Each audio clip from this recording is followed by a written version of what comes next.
All right, Shalom. All praises due to Yahweh, Bahashem, Yahweh Shah, Bahashem, Rakah Kwadash. Double honors to the apostles of GMS, and Shalom to you brothers that's pushing this truth and sincerity. I'm Karat Ball, back on another show. And this show I'm entitled, But Jerusalem, which is above, is free. All right? Which is written in the book of Galatians, chapter 4, verse 26. So what we're going to do, we're going to pull up the book of Galatians and go right into it so we get the full understanding of what's being said. But I'm going to start from verse 21 so we can get the full understanding. So this is Galatians chapter 4, verse 21. And it reads, Tell me, ye that desire to be under the law, do ye not hear the law? Yeah, that's right. So we have to understand that, during this time when Paul was speaking to the Galatians, because you had a lot of those Israelites from that region, Israelite foreigners from that region who they received the word but wanted to go back into being justified under the law. So Paul is explaining to them, Paul had to pretty much teach the Galatians again, look, it's not about being justified by the law. You got to be justified by Yahweh Shah. So Paul is about to use illustration of that. So let's read. It says, Tell me, ye that desire to be under the law, do ye not hear the law? For it is written that Abraham had two sons, the one by a bondmaid and the other by a free woman. Yeah, that's right. So Paul is using this analogy of, Abraham having two sons, okay? And it said the one by a bond woman, and we know that bond woman was Hagar, the Egyptian, okay? Which bare unto Abraham Ishmael, okay? And it says the other by a free woman, which is Abraham's wife Sarah, okay? That bare him Ishmael. All right. So the bondwoman Hagar, which was the bondwoman, which she was a slave to Sarah, okay? And Sarah was the free woman, Abraham's wife, and she bid unto Abraham Isaac, and Hagar bid to Abraham Ishmael. Now it reads, but he was of Slakia. But he who was of the bondwoman was born after the flesh. Yeah, so, but he who was of the bondwoman was born after the flesh, which is referring to Ishmael. All right, because Ishmael was born of a regular natural birth. Okay. But he of the free woman was by promise, which is referencing Isaac. All right, because the Most High, Isaac was born. It's like, yeah, let me read it again. It says, but he of the free woman was by promise. Yeah, because Isaac was born, through a promise. The Most High promised Abraham that he was going to have a son, and that he was going to establish his covenant through Isaac. And this is when Abraham and Sarah was up in age, where normally Abraham was 100 years old and Sarah was 90 years old, where normally you wouldn't conceive at that age. But the Most High made a miracle where they can conceive at that age. All right, why? Because the Most High made his promise through Abraham. But real quick, let's go to Genesis. Let's go to Genesis chapter 17. Genesis chapter 17.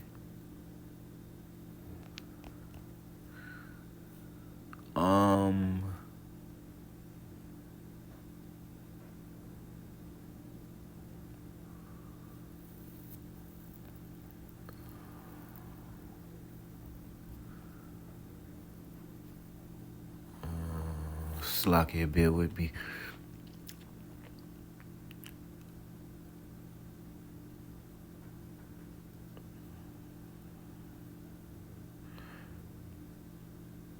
I want to start from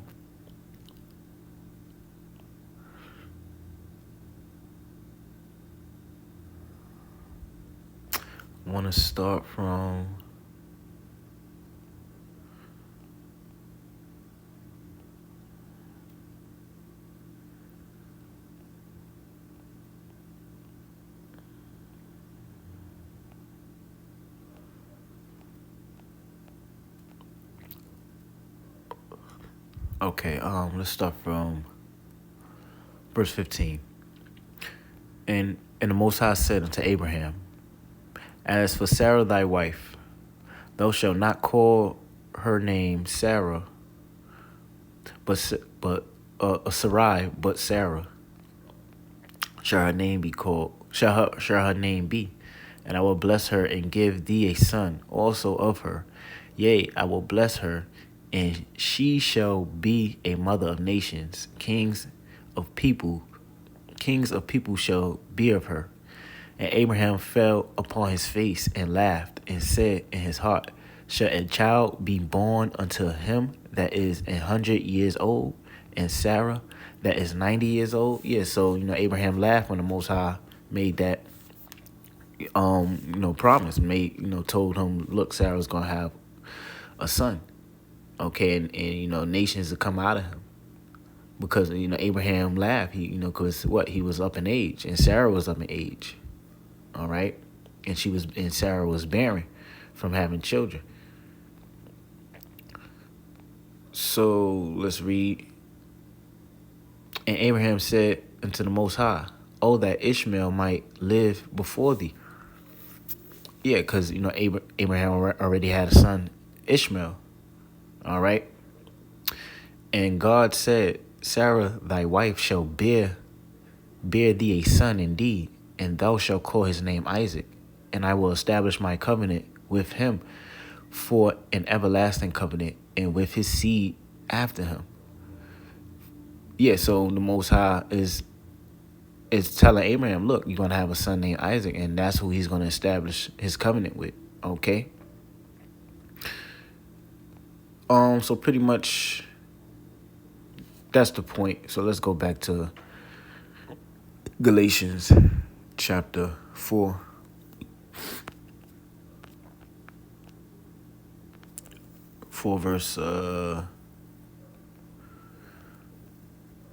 Let's read Galatians chapter 4 and 22 again. It says, For it is written that Abraham had two sons, the one of the bondmaid and the other of a free woman. But he who was of the bondwoman was born after the flesh. That's Ishmael having, he was had a natural birth, okay?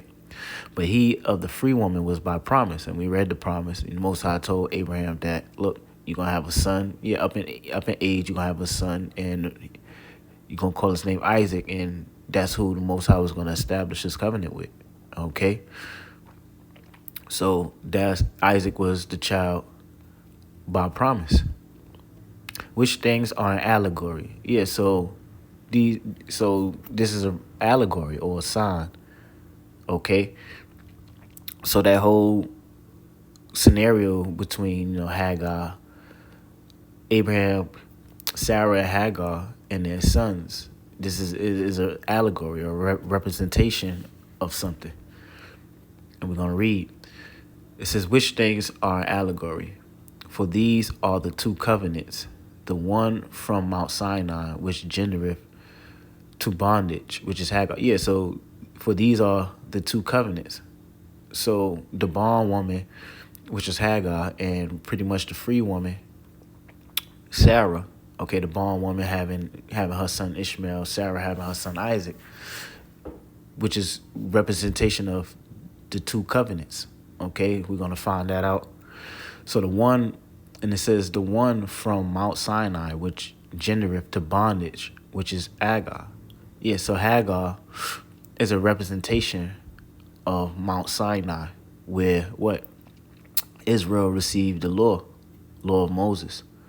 Okay, which by what? When we received the law of Moses and made that contract with the Most High, what? We are now in bondage under the law. All right.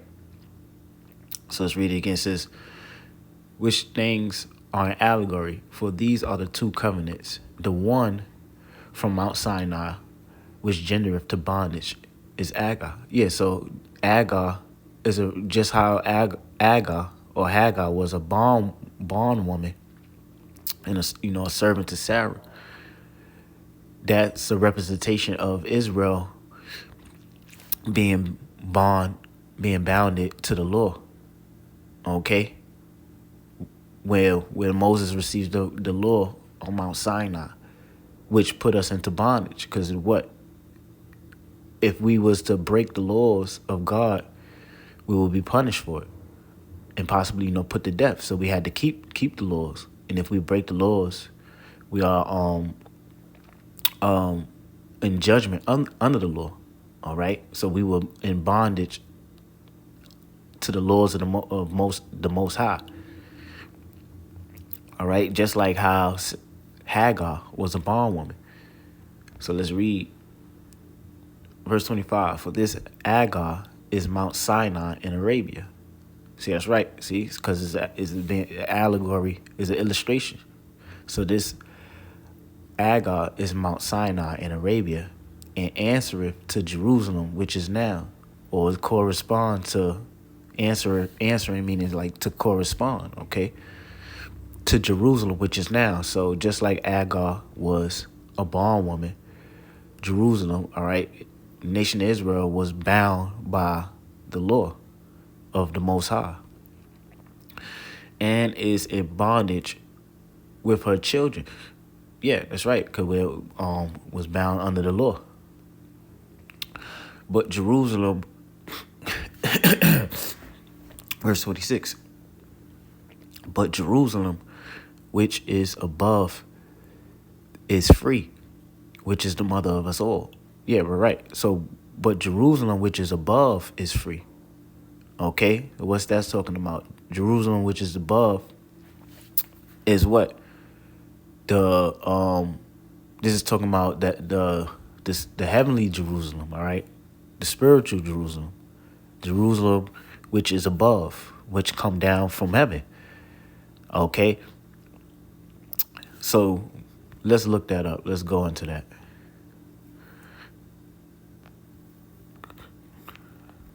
Jerusalem.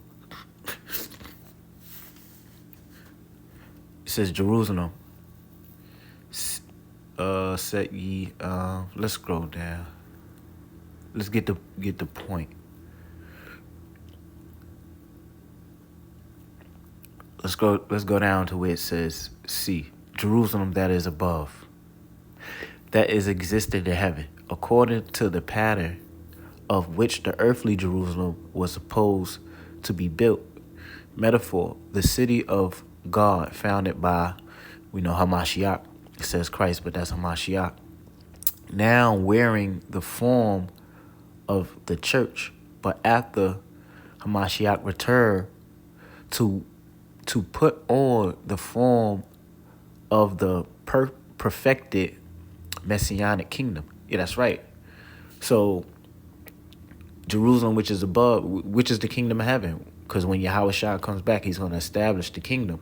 But what? We already have the kingdom of heaven through his word. Okay, so Jerusalem, which is above, that's what the Lord dealing with the churches.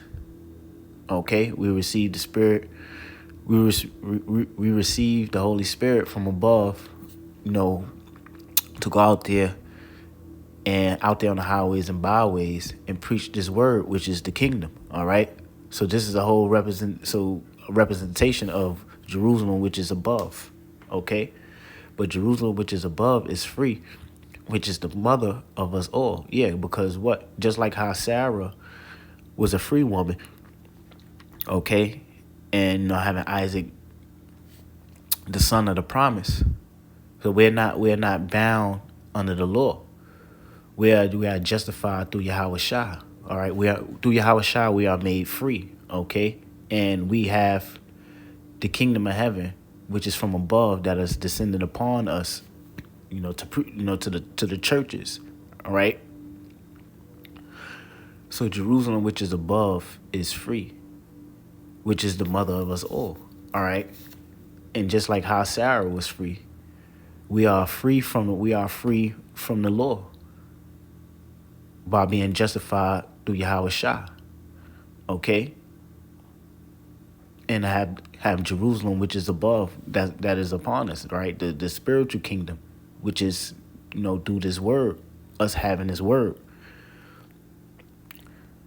So I read it again. So Jerusalem, which is above, is free, which is the mother of us all. For it is written, verse 27, for it is written, rejoice, thou barren that bearest not, break forth and cry, thou that travailest not.